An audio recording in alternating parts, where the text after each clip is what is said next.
Assalamu alaikum rahmatullahi wa barakatuh. Welcome back to the Faith Revival. So last time we were talking about this fear from hypocrisy, this vigilance as being part of Iman, that a person is vigilant with their faith.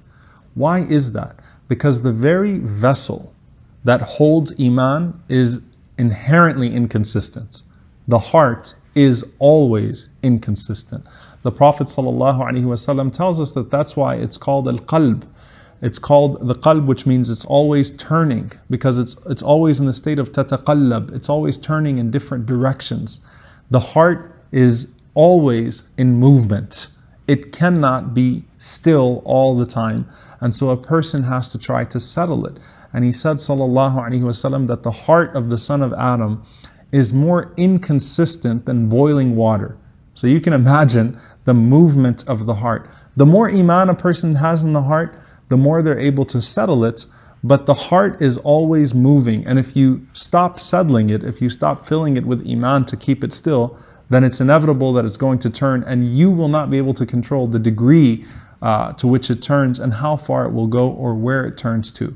So settling the heart is extremely important. Now, subhanAllah, there are many lessons we take from this. The scholars mention that if you read about the companions, they took time to internalize the faith. Okay, they understood the inconsistency of the heart, so they took time to stabilize the faith. So Ibn Mas'ud radiallahu anhu, for example, says, we used to read 10 verses of the Quran, understand them, memorize them, apply them, and then we'd move on to the next 10. Think about then the Khawarij, the extremists that the Prophet ﷺ mentioned, that recite plenty of Quran, but it does not go beyond their throats.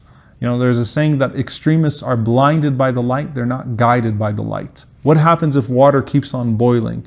It'll evaporate. So there will be no iman whatsoever. So a person should slowly stabilize the heart rather than try to take in too much, because the iman does not come in that fashion. Iman grows gradually.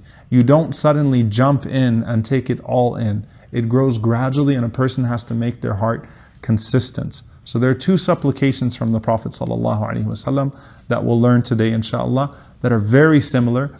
And a person might think that they mean the exact same thing, but there's a subtle lesson that we can take in the difference.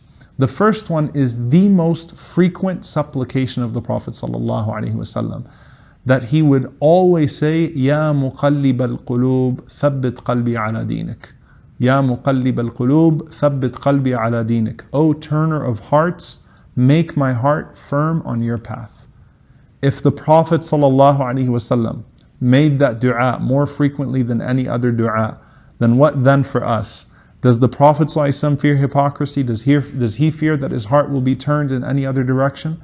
SubhanAllah, what about us then? If that was the most frequent dua of the Prophet ﷺ, it should also be our most frequent supplication, and we should increase it well beyond what the Prophet ﷺ used to say, for our hearts are not like his heart, alayhi salatu wassalam. Now there's another dua that's very similar, and I want to talk a little bit about the difference because they're both authentically narrated. Another dua the Prophet ﷺ used to make was, Ya musarrif al-qulub, sarrif qalbi ila ta'atik. Also, O turner of hearts, but the word is musarrif as opposed to muqallib. Muqallib is to turn, musarrif is to direct.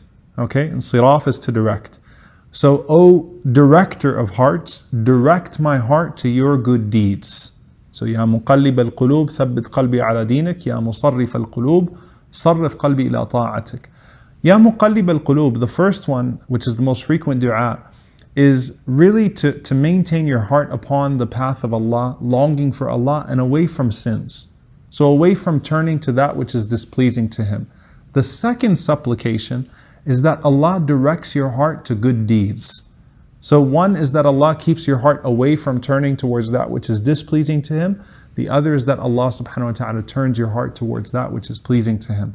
So two du'as, the more important one, Ya muqallib al-qulub, thabbit qalbi ala dinik. And then the second one, Ya musarrif al-qulub, sarrif qalbi ila ta'atik. Allahumma ameen. May Allah subhanahu wa ta'ala keep our hearts firm and consistent and upon that which is pleasing to Him.